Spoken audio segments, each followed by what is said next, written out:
In conclusion to the debate on the European Council, I have 6 motions for resolution, and the vote will be held on Wednesday. Now, according to the agenda, we have the report by Mr. Lehner on the common draft of the 13th Directive of the European Council and Parliament on company law concerning takeover bids. That's the joint text approved by the Conciliation Committee. Before we begin the debate, I would like to ask the colleagues to observe speaking time very strictly, because we want to finish this debate before the vote. Mr. Proven, the chairman of the Conciliation Committee, has the floor. Thank you very much, Mr. President. And can I thank all concerned who were involved in achieving a result on this directive. I would like to thank the Council, Presidency, for the work that they did, to the European Commission and Mr. Bolkenstein in particular, who acted as a facilitator, and to all my colleagues on the Parliament's delegation who went through numerous tortuous meetings and lost one night's sleep when we all were in Luxembourg trying to achieve this result. And I have also to thank, Mr. President, our rapporteur, Klaus Lehner, who conducted throughout a robust defence of the European Parliament's position and of his own views. I think that the result of the delegation's considerations are before us today, and we have to adopt or reject the act concerned on the joint text agreed in Luxembourg on the 6th of June. This power of rejection or acceptance is a power granted to the European Parliament as a result of the Amsterdam Treaty. The Commission and the Council have been working for 12 years to achieve rules and safeguards that are acceptable across all member states. They achieved this only to find that the European Parliament took a different stance on a number of issues and articles. 15 amendments in Parliament's second reading were not acceptable to the Council.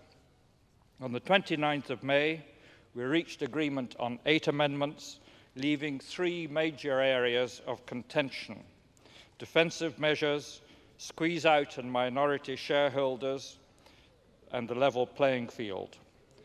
Those 2 areas of squeeze-out and minority shareholders have been subject to the Commission's declaration and the setting up of a group of company law experts to look at the overall situation, and that will include the equitable price.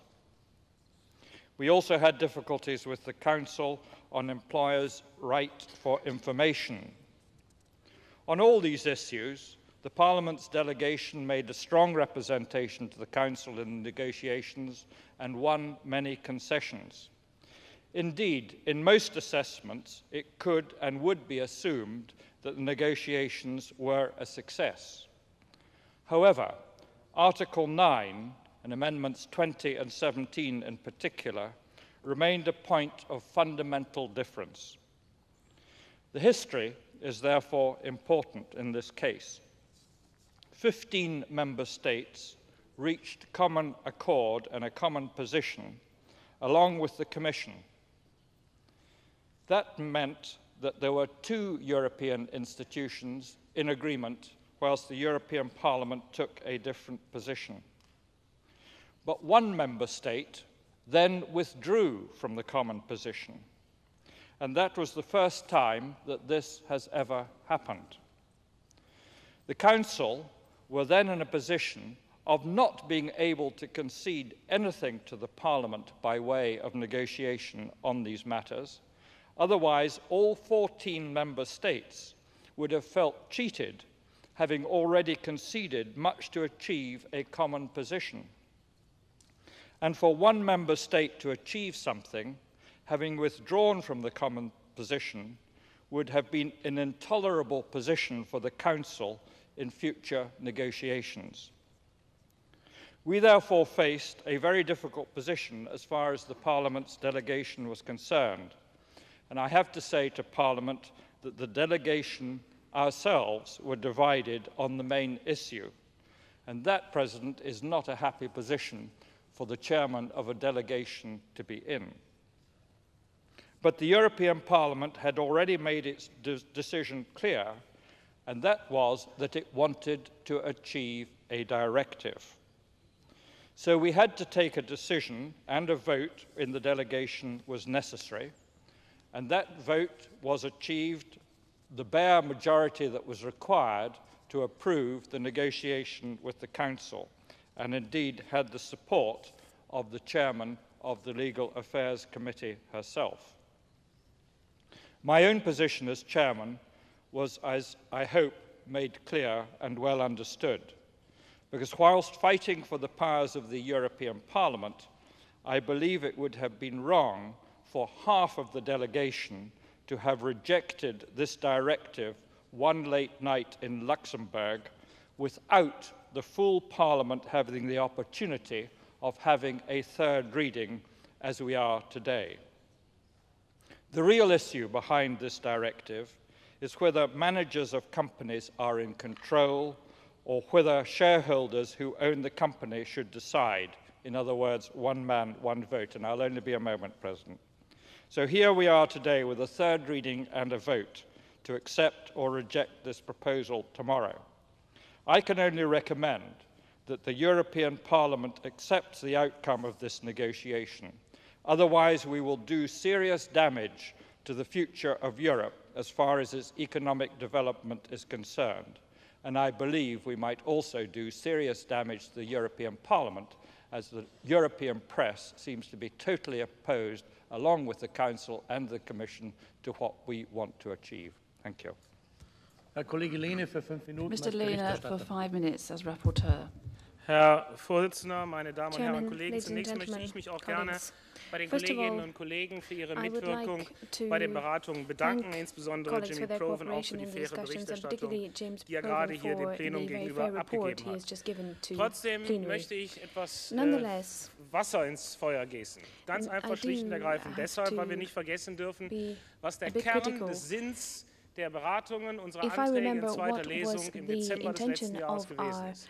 Discussions and the aim behind our amendments in second reading last year, it was to create a level playing field for companies when it comes to takeover bids.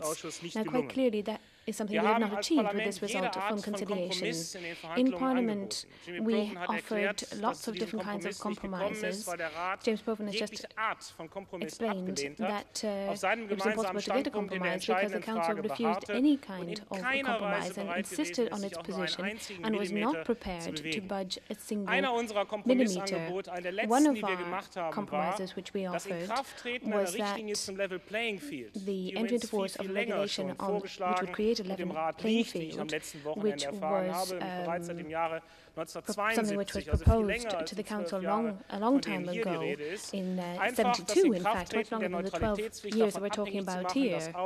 But that was made dependent on the legislation was dependent on the entry into force of that level playing field directive. Now that was quite obviously needed, but the Council refused that. The Commission set up an expert group which was to deal with the topic and then make possible proposals.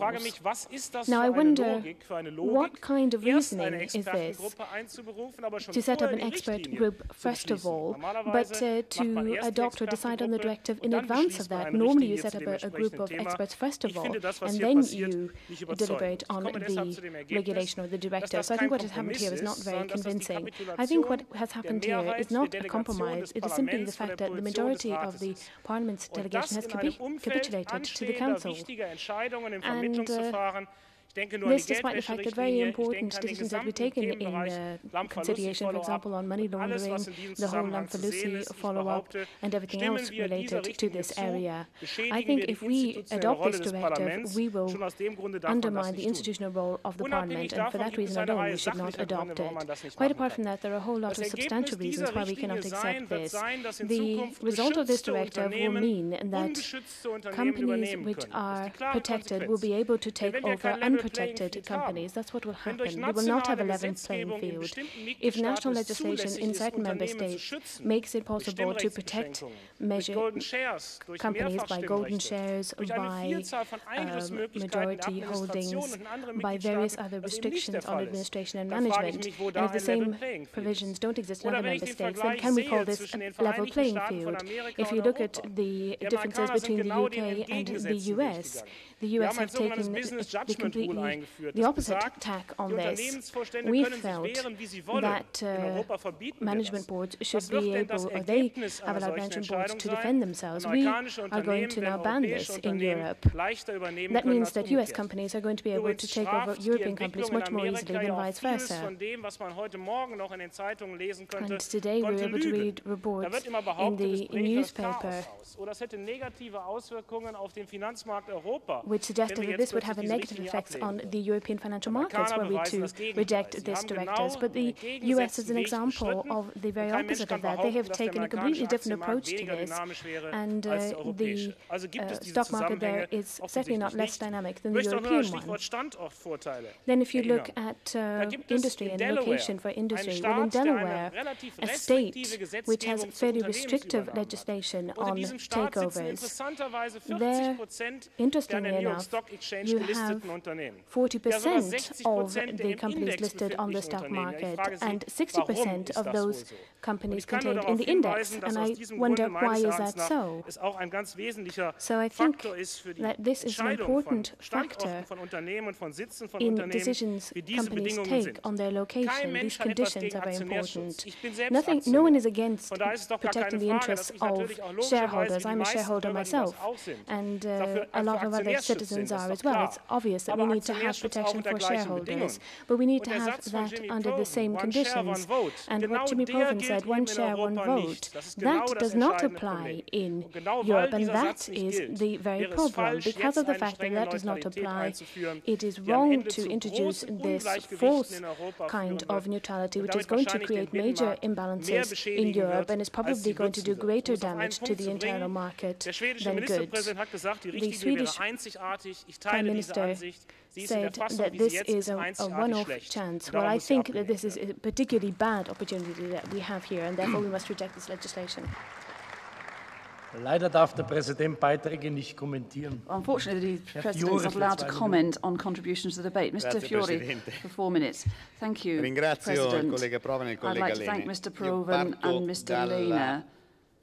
Posizione approvata in seconda lettura dal Parlamento europeo il 13 dicembre del 2000 con 399 voti favorevoli. In questa approvazione un emendamento modificava radicalmente l'articolo 9 della posizione comune, consentendo al Consiglio di amministrazione di adottare misure difensive senza consultare gli azionisti una volta che l'offerta fosse stata resa pubblica.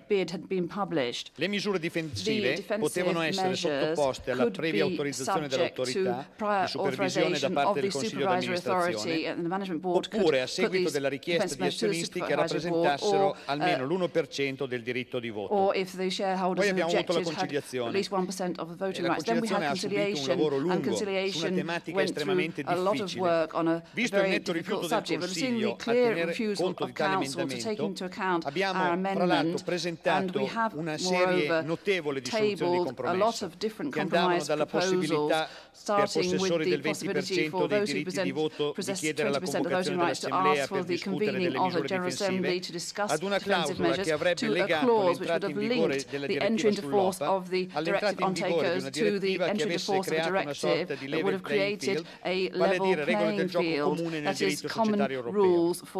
Nulla è stato realizzato e il Consiglio ha sempre rifiutato qualsiasi forma di compromesso da noi proposta. Ricordo tra l'altro, ricordo soprattutto me stesso, che esiste una proposta di direttiva che ha l'obiettivo di creare il level playing field, la quinta direttiva sul diritto della società relativa agli obblighi degli azionisti dei terzi per quanto riguarda la struttura della società per azioni, nonché i poteri e gli obblighi dei suoi organi sociali, approvata dalla Commissione nel 1972.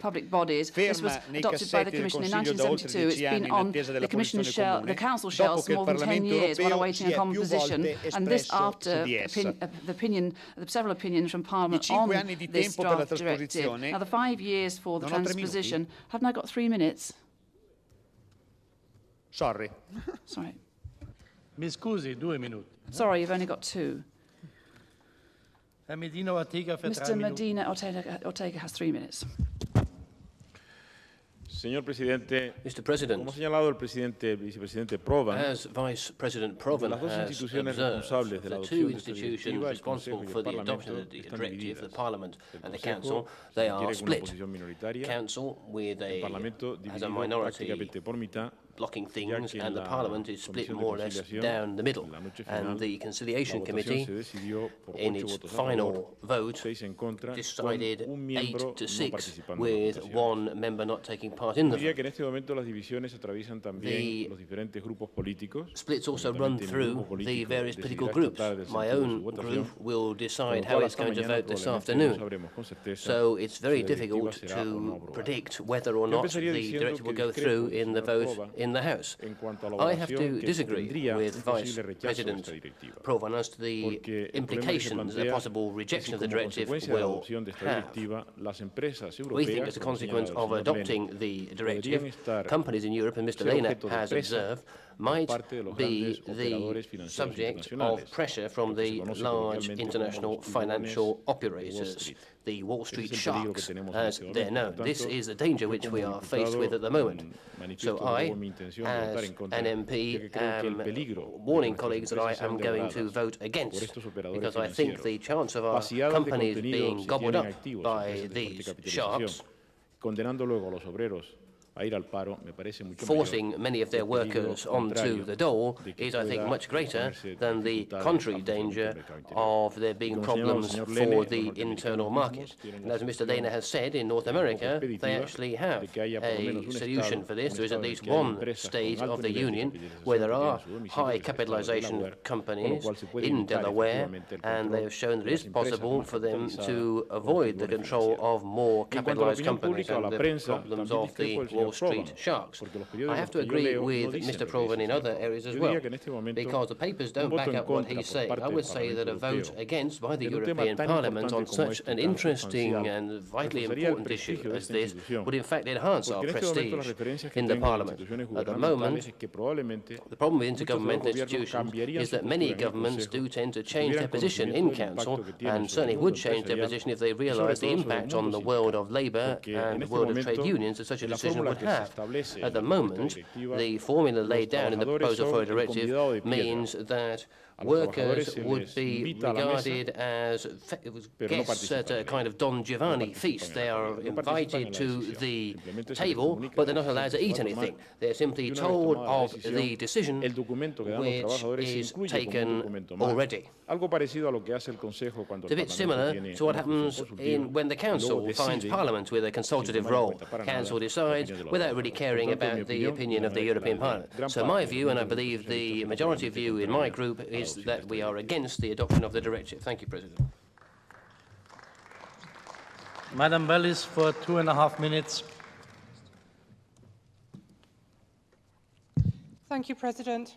I would like to start by paying tribute to the chairmanship of Mr. Provan of the Parliament's Conciliation Committee. I think he did a marvellous job in very difficult circumstances. On behalf of the ELDR group, I would like to say that we as a group, without any splits, are fully behind the agreement reached in conciliation, and we will vote accordingly. Now, most of the reasons have been well rehearsed before, and we've heard some of them again this morning already. This directive is key, if not critical, to the Financial Services Action Plan. Therefore, if we are genuine about the competitiveness and good functioning of Europe's economy, we have to get on with this. And it is, I believe, and my group believes, in the long-term interests of Europe's citizens. I want us to consider the interests of those we are really trying to seek to protect with this directive. It is the interests of minority shareholders, so that we begin to secure investment and ownership in enterprises across Europe.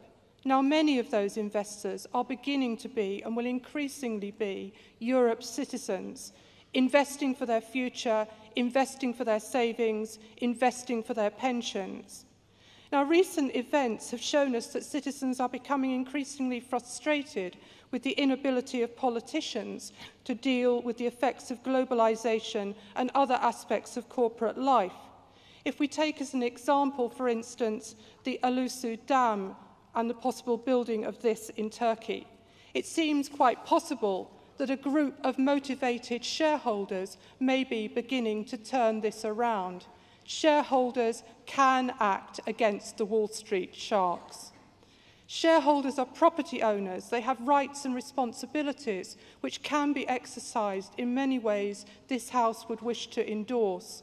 Shareholders will often also be employees. I believe, and my group believes, that the conciliation result represents a substantial compromise. This directive has the potential to be the means to allow our citizens to be investors in the future of Europe's enterprise and to secure the health and vitality of our economy. Mr. MacCormick, for 2.5 minutes. Thank you, President. It's a privilege to have the opportunity of taking part in this debate. And I would like to say that, as one of those who were in the majority at Luxembourg of the conciliation group on the 5th of June, my primary motivation in the vote I cast was to ensure that this Parliament would have the chance to vote on this third reading. I think it would have been a scandal if 15 of us at 1 in the morning in Luxembourg on the 5th of June had voted it down and prevented the Parliament having this debate. Because we can assure all those visiting this House today there will not be a more important decision affecting the well-being of industry in Europe than this one in this Parliament. My group will have a free vote on it. I think others will as well. We will, as individual members of Parliament, stand by our own conscience on this issue tomorrow at the vote, and it is indeed a vital one. Sometimes I think I am living in a looking-glass land when I hear that all sorts of disastrous takeovers will occur if the directive is carried. Members must remember that takeovers will go on in all events. The issue is, will we have a common set of norms in Europe which will govern us all? Will we have a single basic law about takeovers and directives, or will we go on having a chaos of plural systems? Mr. Lehne makes a powerful point about the damage that can be done by golden shares, about the unfairness and absence of level playing field. We will not move closer to a level playing field by throwing this directive out. We will make it impossible over the next decade to get anywhere near a level playing field. We must therefore move this one forward on this occasion, and I think it will be shocking if we do not do so. May I make another point? It's already going to be probably 4 years if we carry this tomorrow before this comes into effect. Trade unionists, employees of companies throughout Europe will then still have to wait 4 years to get what Mr. Medina already regards as not enough, but they've far less at the moment. If the directive goes through, the board of a bidding company, of an offeror company, will have to declare its hand at the time of the bid what they mean to do about employment, what they mean to do about the location of work. And the trade union or other employees' representatives will have the right to pass comment on that before the offeree company comes to a decision. And the shareholders of the offeree company will need to know what the view of the employees is. None of this is the law at the moment. We are about to take away from people something which is of vital importance unless we carry this. Signor Della Vedova, 2 minuti. Mr. Della Vedova, 2 minutes. Grazie signor Presidente, signor Commissario. Io credo che le imprese, i lavoratori, i risparmiatori europei hanno urgente necessità di un mercato europeo dei capitali libero da vincoli protezionisti, integrato ed efficiente. La stessa forza dell'euro dipenderà dalla forza e dall'appetibilità dei mercati finanziari. La contendibilità delle società per azioni è un elemento essenziale per un mercato dei capitali efficiente e orientato alla creazione di valore form and build assets and enhance the value of the shares held by big shareholders and small shareholders. And the most controversial article of the directive, Article 9, moves in the right direction, that is, offering within the European internal market a legislative frame which is reliable and homogeneous regarding takeover bids. Therefore, the Italian radicals on the Bonino list will vote in favour of the directive. And when there's reference to the United States model, I think it's wrong to take just part of that. Either you take the entire model, Mr. Lehner, or you reject it entirely. Over these weeks, the Conservatives and those in favour of protectionists who have been against this have had a huge alibi. That is because there are imbalances and asymmetries between the member states. And the fact that you can have EDF at the moment now moving in on the second biggest Italian private electrical company is emblematic of what's happening. EDF is not on the publicly quoted. It's a 100% public company which has a legal monopoly in its own country. Its aggressive policy of shopping for companies about Europe represents an intolerable distortion of the European capitals market. The idea that their alibi is to increase the competitive position in certain public markets, but this means that, in fact, we're opening a breach for monopolies from other countries to enter into our markets and break them up. This sort of operation gives rise to operations such as the golden share, block votes, and the refusal of the sort of votes, the sort of legislation we're going to be adopting tomorrow. We've got to ensure that we use public law legislation to prevent the abuse of dominant positions. We don't want imbalances to destroy our European capital markets. Thank you. Mr. Inglewood, 2 minutes.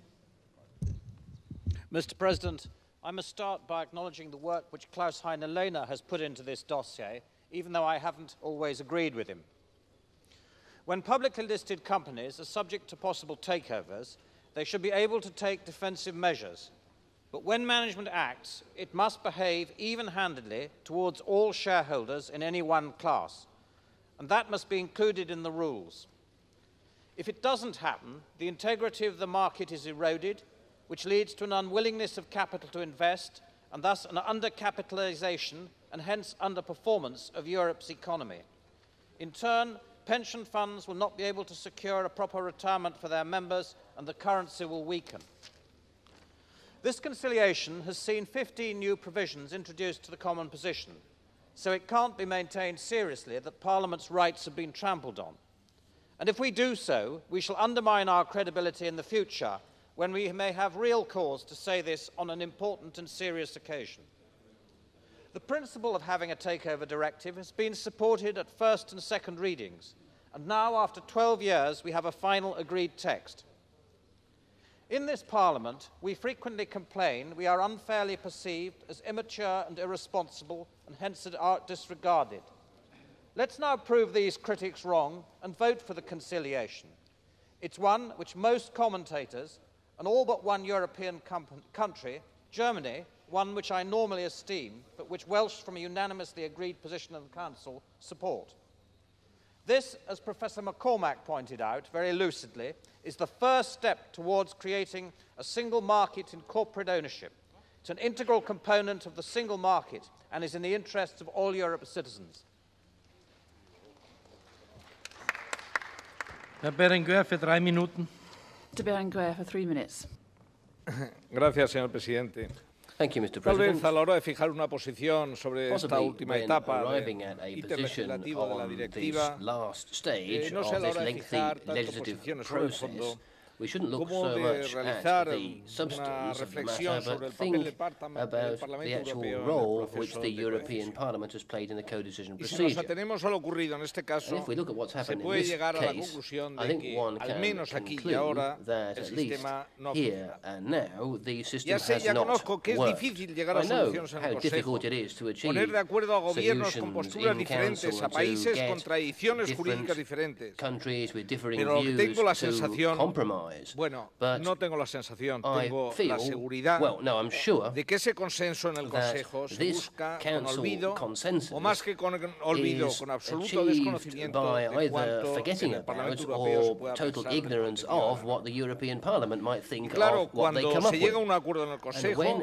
cualquier propuesta del Parlamento en sentido contrario termina siendo percibida como un peligro para un acuerdo this is regarded as being something which jeopardizes an agreement which is hard to arrive at and is therefore to be rejected. La posición del Consejo termina That being siendo the case, cerrada the Council position y se becomes traduce closed en una off. postura que siempre viene a significar o se hace lo que nosotros decimos o la norma no adopt a tough position and say either you go along with us or this won't go through at all.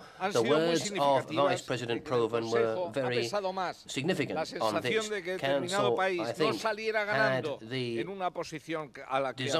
desire that one country would not come out of the position which was achieved, rather than achieving a proper conclusion to the whole issue with the European Parliament. When Parliament voted on the position last time, we were concerned, first of all, about the participation of workers and the need for administrative neutrality. And on these two issues, the majority of the European Parliament were bold enough to come out against what the Council had decided.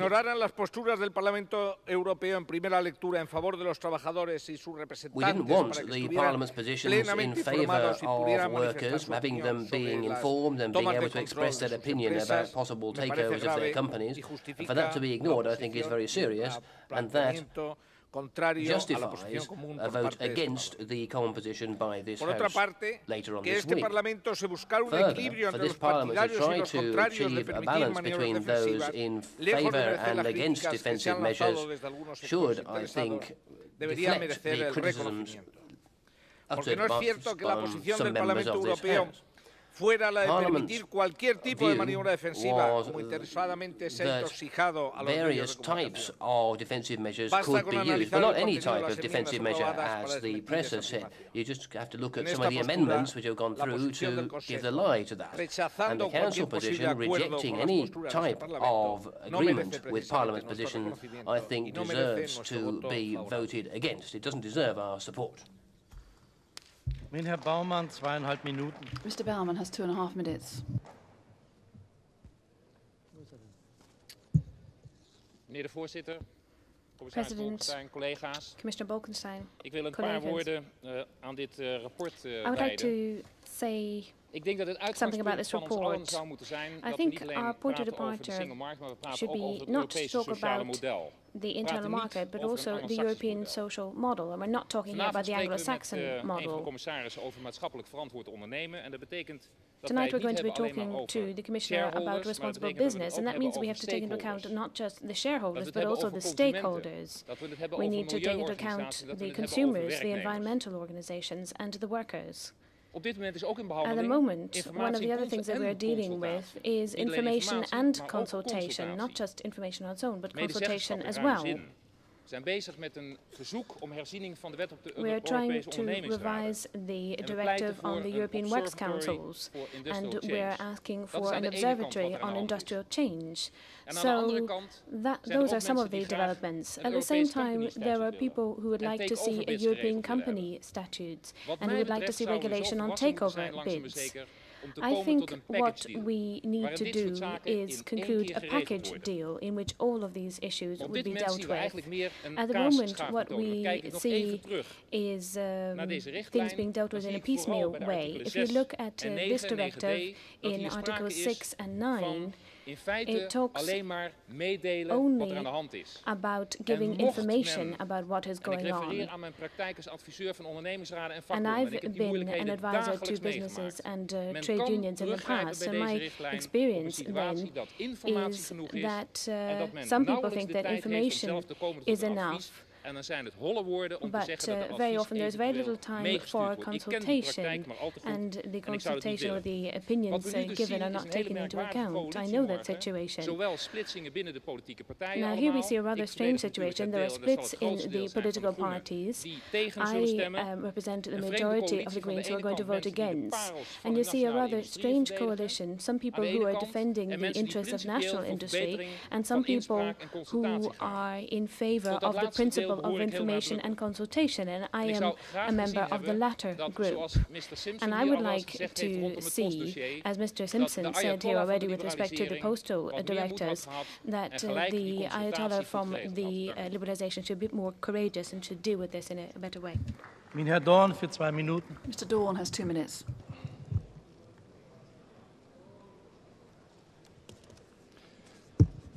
Voorzitter, geachte collega's.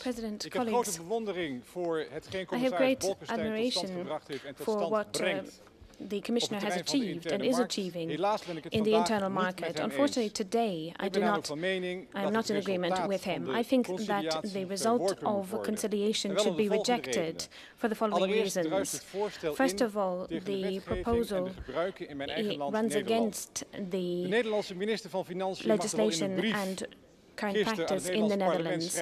And there was a letter to the European Parliament yesterday from the Minister in the Netherlands who says that we need a directive, but that we need to listen to the social partners more. And 2 years ago, in fact, the Dutch government was against this directive as well.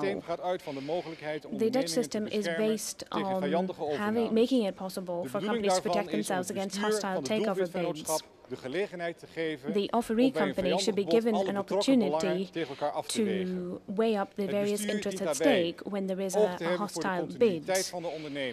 We should be able to take into account, for example, continuity in the company. Mr. Bolkestein's approach is quite different. There, the decisions when it comes to hostile takeover bids will be left up to the shareholders. The second argument in Mr. Bolkestein's proposal is that this creates an imbalance or inequality in Europe. Article 9 makes or bans any possible legal measures, and also the government would not be able to intervene. President, finally, one of the arguments which in favor of adopting the directive is that we have been discussing this for 12 years now, and that if we were to reject the proposal, all that work would have been in vain. I don't think that is a good argument. Mr. Bolkestein has promised to have studies carried out on some points. I feel that those studies should have been carried out in the 12 previous years, not just at the point when we're adopting the directive. The Commission can prepare a new draft directive very quickly, and one which will really ensure a level playing field in Europe and could in fact come into force earlier than the current directive, which has a transition period of 5 years. Mrs. Gebhardt for 2 minutes.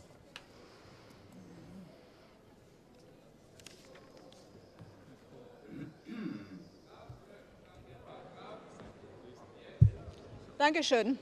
Herr Präsident, sehr verehrte Kolleginnen und Kollegen, honourable colleagues, Herr Bolkestein. Mr. Bolkestein. Vermittlung ist eine Frage des Ausgleichs, eine Frage des Kompromisses. Es kommt auf das Geben und Nehmen von beider Seiten an. Bei der europäischen Gesetzgebung müssen wir in Vermittlungsverfahren zwischen Parlament und Rat häufig hart verhandeln. Between Council and Parliament, we have to bargain very hard, but at the end of the day, normally we get a balanced result that the European Parliament can then approve. In the case of the so-called Takeovers Directive, which after many years of work is now supposed to be ready before us, well, this has not been the case. The European Parliament had a nightmare situation, a nightmare experience in Luxembourg during a night session, and the result is worth nothing. Now, I'm saying this very frankly, although I was part of the delegation, I was involved in the negotiations, I can also say to you you. When it comes to the delegation committees that I've taken part in, we've never been dealt with so brutally and so coldly as we were this time. There was no give or take. There was no compromise willingness on the side of the Council.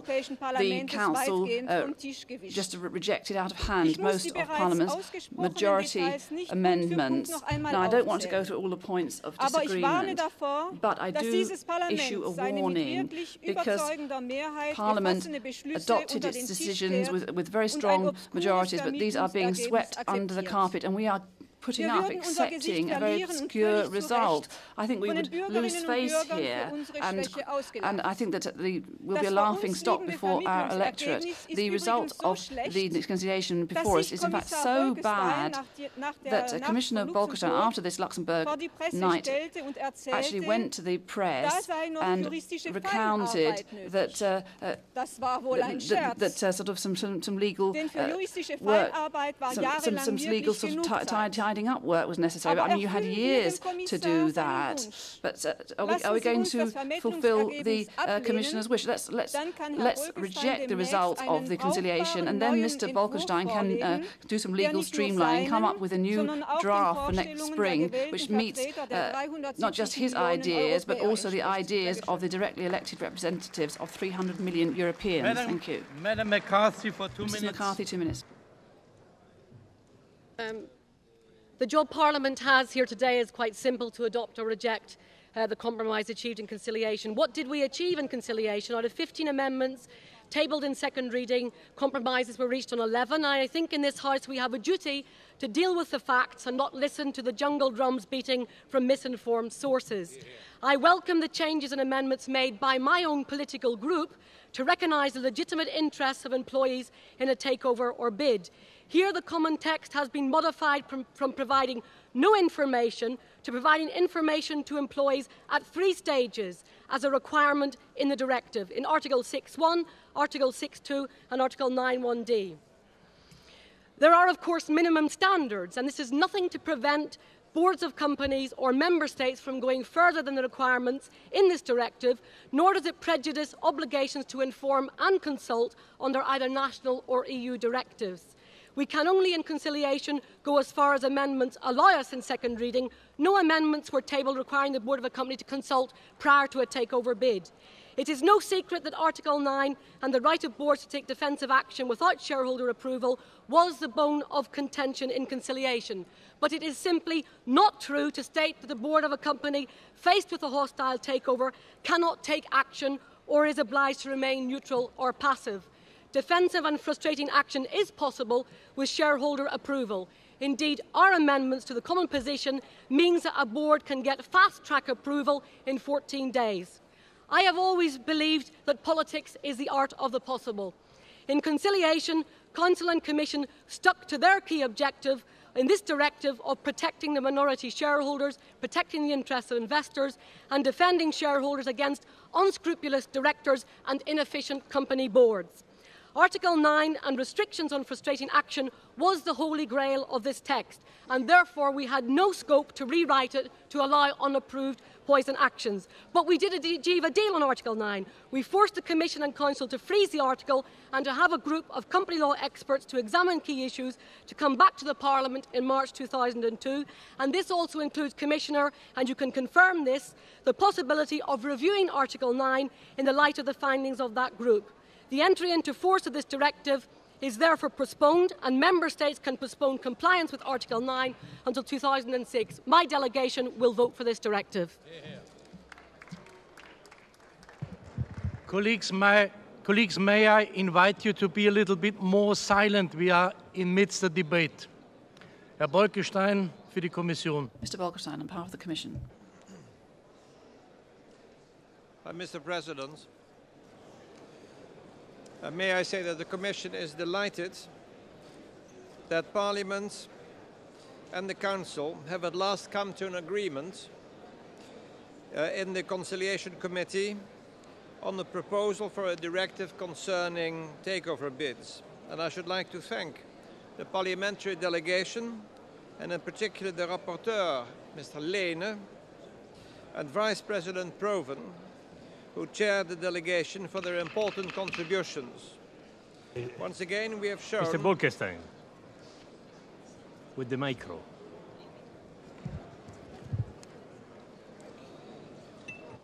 Once again, we have shown that the institutions are capable of finding an acceptable compromise. This proposal for a directive is important for the European Union. It is important for the Financial Services Action Plan, which has been identified as a priority by the Lisbon European Council. And this proposal for directive is equally important for industry, for all sorts of companies, because it will provide a secure legal framework for restructuring operations. I know that some fears have been expressed about this directive. Firstly, some say that it leaves the companies defenseless in front of a hostile takeover bid. But may I recall the directive allows any company to take any defensive measure it deems necessary, provided that the shareholders agree with it. Secondly, some European companies would be put at a disadvantage compared to American companies, because the managers of American companies can defend themselves without consulting their shareholders. But may I point out that if they do not take shareholders' interests into account, any management decision may be contested by any shareholder before the courts. Thirdly, there are concerns that there is no level playing field in Europe for the protection of minority shareholders. But this directive provides for a first step towards creating such a level playing field by protecting all shareholders, and in particular minority shareholders, in the case of a change of control in their companies. And in particular, President, it provides for a mandatory bid to all shareholders for all their holdings at an equitable price and with an obligation of cash consideration in certain conditions. Fourthly, some claim there is no protection for the employees of the companies involved, but this directive provides for complete and immediate information for employees and also for the opportunity to give their opinion on the offer. And of course, the companies involved must obey national and European regulations, especially the employment directives. Fifthly, some claim that we shall see a huge number of aggressive takeovers across the Union, but the facts tell us otherwise. Today, only 2% of all notified mergers or acquisitions are hostile. The Commission has taken a commitment to monitor to ensure no distortions emerge. So, President, 14 member states and the Commission are in favour of this improvement in company law. The Commission will undertake further work on the definition of equitable price, the squeeze-out procedure and the level playing field for protecting shareholders in the member states, particularly in response to the European Parliament. We shall produce this work by March of the year 2002.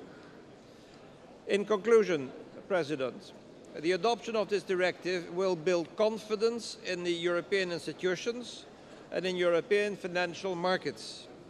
The efforts made together by your parliamentary delegation, the Council and the Commission in order to reach the agreement of June the 6th are worth sending a message that after 12 years of work on this proposal for a directive, there can be a compromise between the co-legislators in this field, and they are worth encouraging future developments in company law at the European level for years to come.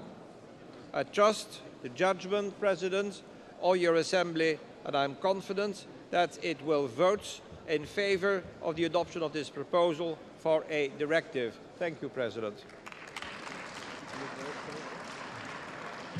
La ringrazio, signor Commissario. Thank you very much, Commissioner. Come ha visto è abbastanza difficile parlare As you've seen, it's poco prima che si cominci a votare. C'erano molti colleghi disattenti che parlavano fra di loro, ma le posso assicurare che domani al momento del voto ci sarà molta più attenzione e la discussione è conclusa. Naturalmente il voto sulla direttiva avrà luogo domani a partire dalle ore 12. Mi ha chiesto la parola il collega Beasley. Mr. Beasley non has so asked perché. the floor. I don't know why. You have the floor. Mr. President, Commissioner Bolkenstein has just joined a long list of his colleagues who've been subjected to a procedure of this Parliament which I think is no longer acceptable. That is to make an important speech to a full Parliament when the only people who are listening are members of the public and our electorate in the gallery. I really do urge, in fact insist, that this matter now be referred to the Bureau and that as of September we see no further repetition. We're all guilty of talking. We can, of course, all listen to the Commissioner through our headphones. But if this Parliament is not conscious of the image it portrays to the public, then it should be. So as of September, however it may be done, perhaps you could be issued with a siren which you could let off at ear-piercing level. The Commissioner should be heard, like any other speaker in this hemicycle, in dignity and silence. Thank you.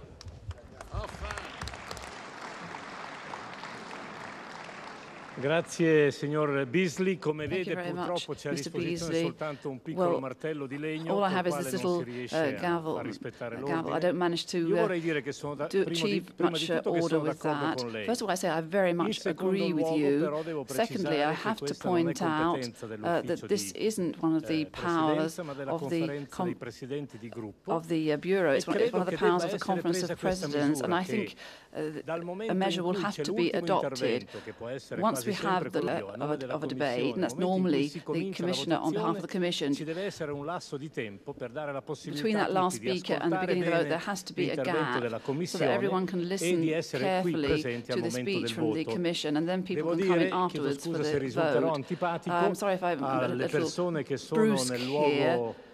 Riservata al pubblico to che those, il pubblico in front of those assista ai lavori in the gallery, senza esprimere apertamente those in the gallery il suo parere have to o la listen sua quietly, and they're not di ciò allowed che si to dice in express aula, approval or disapproval of what is said in plenary. I heard various visitors applauding earlier on, and this is not allowed under the rules. Grazie, onorevole Corbett. Thank you very much. Mr. Corbett, on the same subject. Mr. President, can I draw your attention to Rule 22, paragraph 3, which says that the Bureau shall take decisions on matters relating to the conduct of sittings. It is a Bureau responsibility, and I ask the Bureau indeed to take its responsibilities. Thank you. Sì, onorevole Corbett, sì, però l'ordine del giorno delle plenarie, come lei sa, the agenda, as you know full well, is adopted by the Conference of Presidents, and if this order doesn't give us margin of manoeuvre, therefore we can't apply Rule 22, the final result is that every single time in Strasbourg we end up listening to a Commissioner against a background of din because colleagues don't listen, and so we do need a little more time, and our agenda is too fine-tuned. But I'd like to give you an important piece of information, and I'd ask everyone to listen carefully. The deadline for the tabling of draft amendments and proposed amendments to the general budget of the European Union for the financial year 2002 have been fixed in the following manner. For individual members, or at least 9 MEPs together, that's Wednesday, 12th of September 2001 at midday. For parliamentary committees, Wednesday, 12th of September, midday. And for political groups, Wednesday, 19th of September 2001 at midday.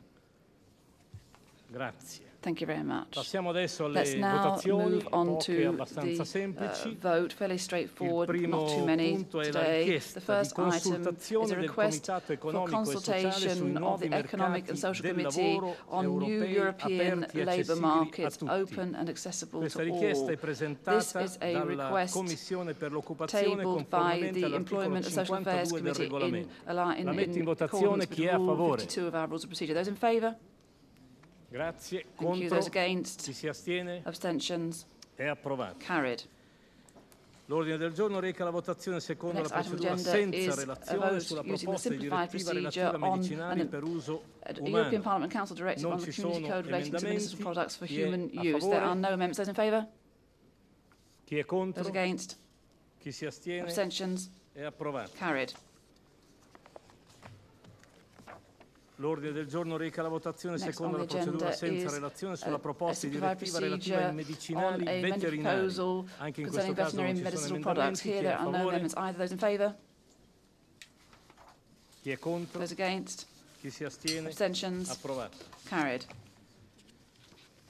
Relazione dell'onorevole RANDZIO-PLA sui conti trimestrali on non quarterly finanziari non-financial delle accounts amministrazioni for pubbliche. general government.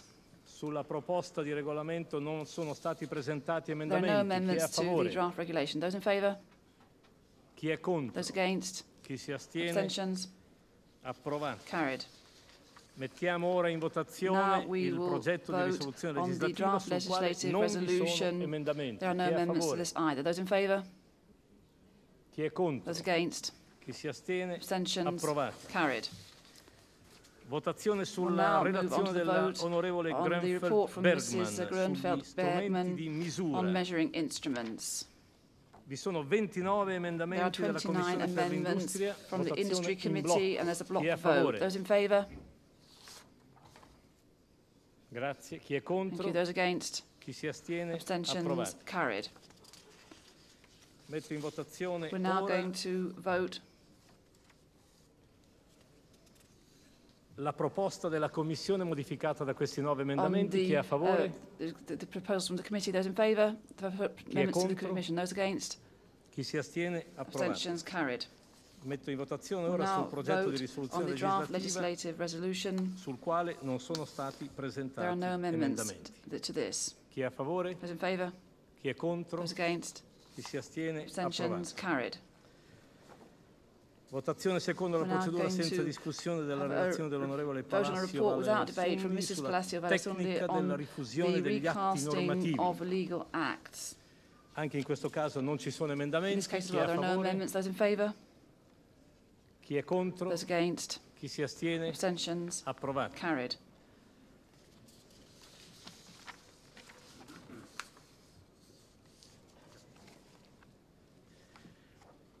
Votazione secondo la procedura senza discussione della relazione Then we dell'onorevole take a Figueiredo report from Mrs. sulla Figueiredo, strategia report without quadro sulla debate parità on the tra framework uomini e strategy donne. on gender Vi equality. segnalo che esiste un Let's point corrigendum out that nelle there is versioni a danese, corrigendum for the spagnola, Danish, italiana, Spanish, portoghese Italian, e Portuguese svedese della and relazione. Swedish versions of Non the ci sono report. emendamenti. There are Chi no è a favore? amendments. Those in favour? Chi è contro? Those against? Chi si astiene? Abstentions? Approvato. Carried. L'ordine del giorno reca la votazione Next sulla on the relazione agenda della is a delegazione del report Parlamento europeo al Comitato di from conciliazione a joint relativa al text diritto approved di by the seguito a Conciliation favore Committee for European dell'autore di Parliament and Council un'opera Directive on the d'arte resale originale. rights for the benefit of the author Metto of in an original votazione work of per art. appello We're nominale. going to have a roll call vote on this Zimmerling report. La votazione è chiusa. The vote is closed. 538 votanti, 538 votes 405 a cast, favore, 405 in 101 favour, contrari, 101 32 against, 32 astenuti. abstentions. Il progetto comune è approvato. The joint text is approved. L'ordine del giorno reca la Next on the votazione sulla agenda relazione is dell'onorevole a vote Rothley on a sulla report from Mr. protezione Rothley giuridica on delle vittime improving the di legal protection incidenti. of accident Emendamento 1 del gruppo Amendment popolare, 1 del gruppo dei liberali democratici from the e riformatori. Liberals. Chi è a favore? Those in favour? Chi è contro? Those against? Chi si astiene? Abstentions? È respinto. Rejected. Metto in We're votazione now going to l'insieme vote della on proposta the di entire risoluzione. Chi è a draft favore? resolution. Those in favour? Chi è contro? Those against? Chi si astiene? Abstentions? Approvato. Carried. Relazione dell'onorevole Now move on Wallis to sulla the risoluzione Wallis report extragiudiziale delle on controversie in out-of-court materia di settlement consumo. of consumer disputes. Emendamento We 1. have an amendment 1. Chi è a favore? Those in favour? Chi è contro? Those against? Chi si astiene? Abstentions? Respinto. Rejected. Emendamento Fatto 2. Then we have Amendment 2. Chi è a favore? Those in favour? Chi è contro? Those against? Chi si astiene? Abstentions? Approvato. Carried. Emendamento 3. Then we have Amendment Chi è a 3. favore? Those in favour? Chi è contro? Those against? Chi si astiene? Abstentions? Approvato. Carried. Metto in votazione Now we will l'insieme della vote proposta di on the risoluzione così entire modificata resolution as per amended appello nominale. by Aperta la roll call votazione. vote. The vote is open.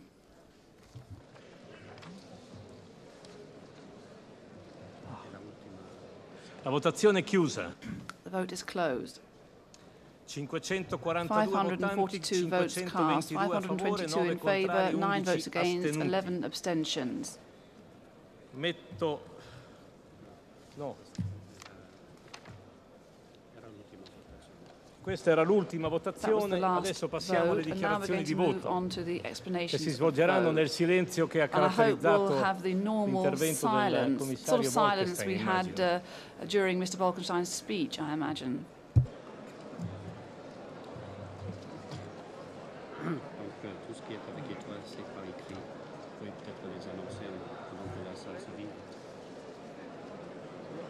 Allora, sulla relazione Zimmerling, on the Zimmerling report, c'è una dichiarazione per iscritto we have a dell'onorevole explanation from sulla relazione Rotley, the Rotley report, due dichiarazioni di voto per iscritto dell'onorevole Titley e dell'onorevole Coqui Bordes. Mr. Titley and Mr. Coqui Bordes. E adesso sentiamo... Now,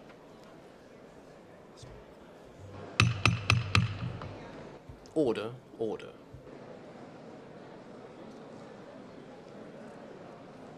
L'onorevole Escherer. Dichiarazione di voto a nome del suo gruppo sulla...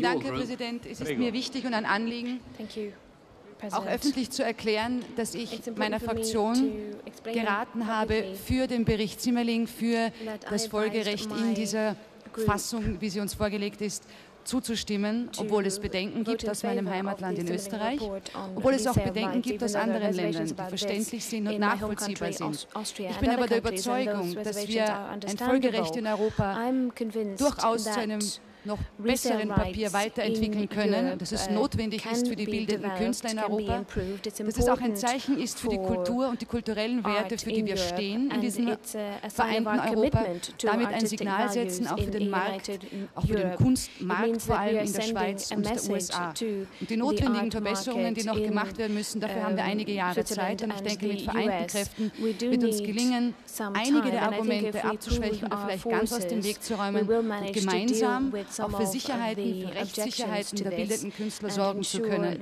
Ich glaube fest daran und ich werde auch dafür weiterarbeiten, nicht nur in dieser Legislatur. Ich bin schon neugierig auf den Doyen und den Profi unserer Stimmerklärungen, Herrn Fatuzzo, was er dazu sagen wird. Vielen Dank für Ihre Aufmerksamkeit. Grazie, siamo tutti curiosi. Thank you. Yes, we're all waiting with bated breath. So I give the floor to Mr. Fatuzzo straight away for his individual explanation of vote. Signor Presidente, Mr. President, non dovrei parlare di questo documento perché gli artisti non vanno in pensione. Artists never retire. L'arte non va in pensione. Art is a come l'amore non va in process. pensione. E quindi non dovrei parlare di questo documento essendo un rappresentante dei pensionati. Ma onorevole Echerer e onorevole Presidente, molti pensionati sono anche degli artisti.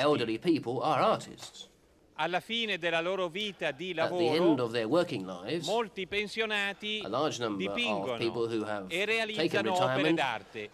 Quindi io voglio difendere i pensionati che sono anche degli artisti. E così come ci sono dei pensionati che continuano ad essere innamorati e a vivere l'amore, ci sono dei pensionati che sono degli artisti e compiono e realizzano delle opere d'arte. Perciò sono favorevole, come l'onorevole Echerer, a questo documento. I am in favor of this particular report. Thank you. La ringrazio. Thank you. La parola alla signora Raschhofer. Mrs. Raschhofer has the floor. President, dear colleagues, the directive on resale rights is supposed to help harmonise the internal market.